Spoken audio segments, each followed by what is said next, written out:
Hello and welcome again to the Clan War.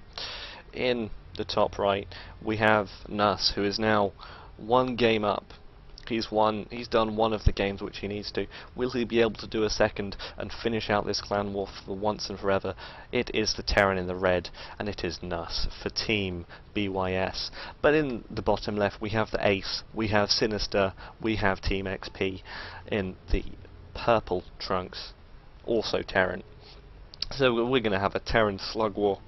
The question is, will Sinister be able to come out on top, and will he be able to prevent this game, this clan war, this war from finishing? Will he be able to hold it out and take it for the team? Well, not take it for the team, but win.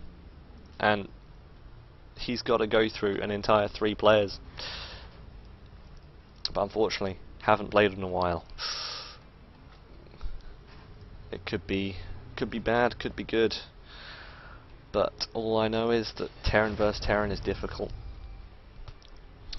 as what you see is lots of players going for timing pushes, really. So you have Reaper timing pushes, which are good because, well, they're not even timing pushes, they're Reaper expands, really, where you get a fast gas and then you try and put some pressure on so that you can then expand without taking any damage. But you also have things like Cloak Banshee, which are incredibly strong if you want to be able to actually do damage, and again that can be combined with an expansion. You have later gameplays which will rely on maybe 3 or 4 tanks as a timing push, or maybe 3-4 medevacs with the timing push, with stim and combat shields, to be able to just drop into the main and ignore any tanks which are sieged up here. There's a lot of variation, but what everyone hates and what everyone loves is at the end where you have lines of 20 tanks on either side and you're just trying to get that little bit of an advantage of line of sight.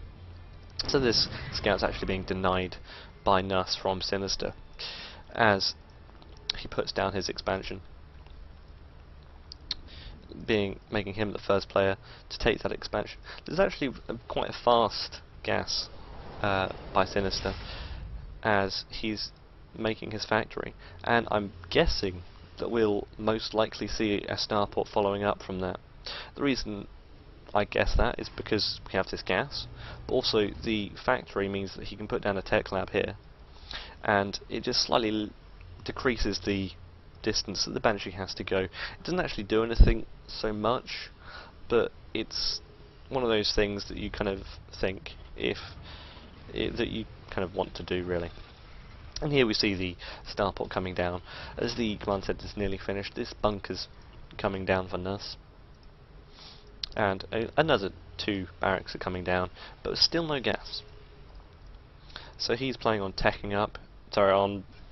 getting a reasonable defense so that he can stay alive for any pushes that come in through the front, which the problem is we probably won't see a push coming through the front. We'll just see one coming straight round the side.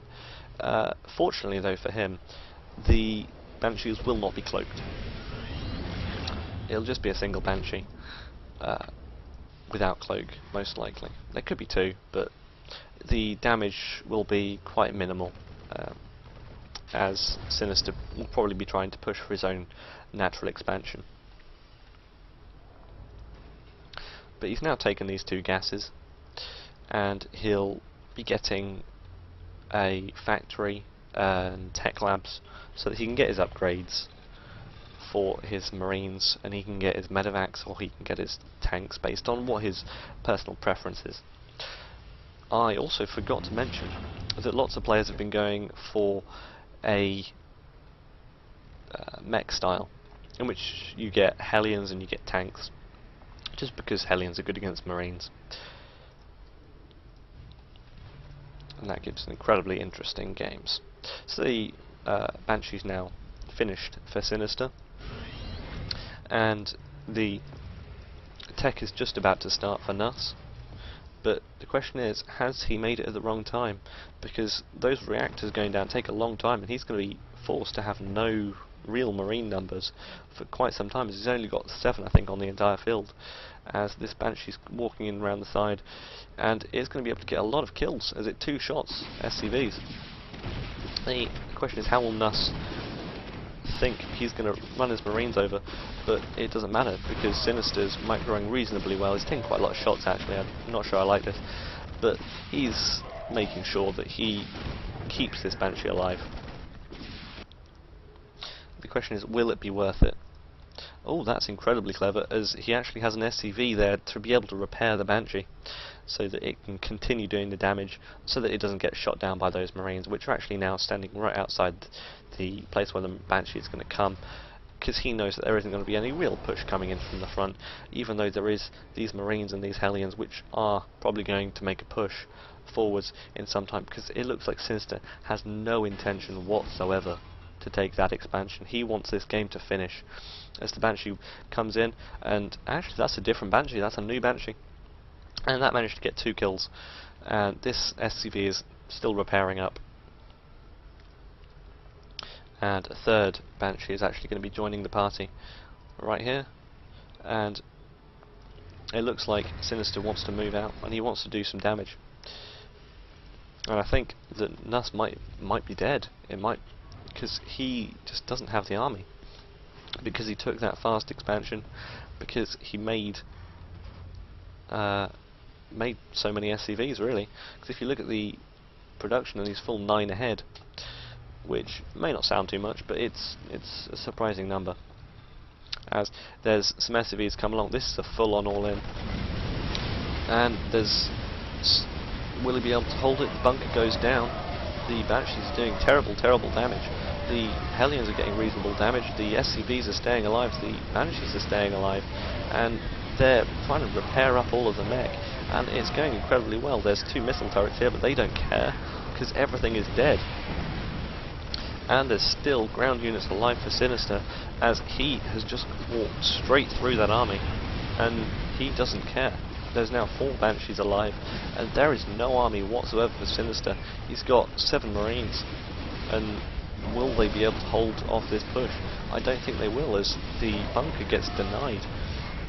The SCV building it has to run away. It's not quite yet dead, but it's pretty certain to die at some point. The question is, will GG get called before or after?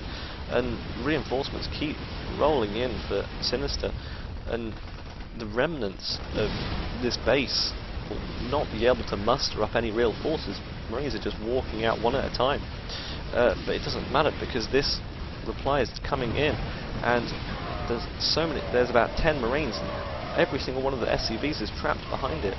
But will they be able to kill off every single Marine in time? Will the Banshee stay alive? There's only 3 left now, and good micro by Sinister, as every single one of the Marines goes down. Everything goes down, as the Hellions, the Marines, the SCVs are repairing, they're killing them. They're just so good, as they're in kind of 60 population ahead.